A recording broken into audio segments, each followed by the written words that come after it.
আমরা সাধারণ চোরদের দেখেছি যে তারা ব্যাংক থেকে টাকা পয়সা বা স্বর্ণ লুট করে থাকে, কিন্তু আজ এই মুভিতে এমন কিছু টপ লেভেলের চোরদের কথা বলবো যারা উড়ন্ত প্লেন থেকে একদম দুরন্ত গতিতে 3000 কেজি গোল্ড চুরি করে নেয়। ব্যাপারটা অসম্ভব মনে হলেও এই গ্রুপটা তা কিভাবে সম্ভব করলো তা জানাতে হাজির হয়ে গেলাম নতুন একটা মুভি নিয়ে।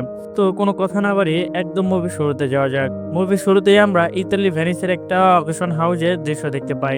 এই হাউসে বেশ কিছু মূল্যবান আর্ট সেল করা হচ্ছিল। অকেশনের মাঝপথে সেখানে সে হাজির হয় সাইরাস নামের এক ব্যক্তি। সাধারণ মানুষের বেঁচে থাকা এই সাইরাস কিন্তু একেবারে মামুলি আদলি নয়, সে এই পৃথিবীর সব থেকে বড় আর্ট থিপদের একজন।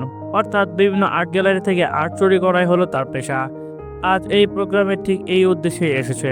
তবে এই মিশনে সে একা নয়, তার সঙ্গে আছে এক্সপার্ট টিম।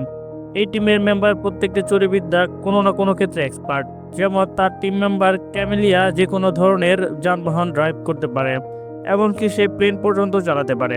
এছাড়াও আরও রয়েছে হ্যাকার মিশন, লকার খোলা এক্সপার্ট ম্যাগনেস এবং ইঞ্জিনিয়ার লোক। তারা সবাই মিলে এই অকেশনে একটা বড় সড় ধাওয়া মারতে চলেছে।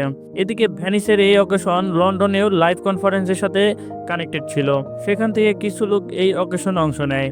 সাইরাস প্রথমে ভ্যানিসে সেই অকেশনে একজন বিডার হিসেবে প্রবেশ করে। তার কিছুক্ষণ আগেই কিন্তু একটা অকেশনে দামি পেন্টিং বিক্রি করা হয়, কিন্তু লন্ডনে রাখা এই পেন্টিংটাকে চুরি করতে গিয়েছিল তার টিমের দুই মেম্বার লুক আর ম্যাগনেস। পেন্টিং যে ভোল্টে রাখা ছিল সেই ভোল্টটাকে ম্যাগনেস খুব সহজে করে ফেলে। এবার সেখান থেকে পেন্টিংটাকে বের করে রোল করে একটা কন্টেনারে ঢুকিয়ে নেয়। তারপর সে কন্টেনারকে পাশের নদীতে ফেলে দেয়। এই নদীতে বোর্ড নিয়ে অপেক্ষা করছিল আরেকটি মেম্বার লোক।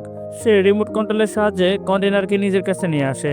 এভাবে তারা প্রায় $12 মিলিয়ন ভ্যালুর একটা পেন্টিং চুরি করে ফেলে। কিন্তু সবচেয়ে বড় খেলাটা দেখাতে চলেছে সাইরাস নিজে। ভ্যানিসে সেই অকেশনে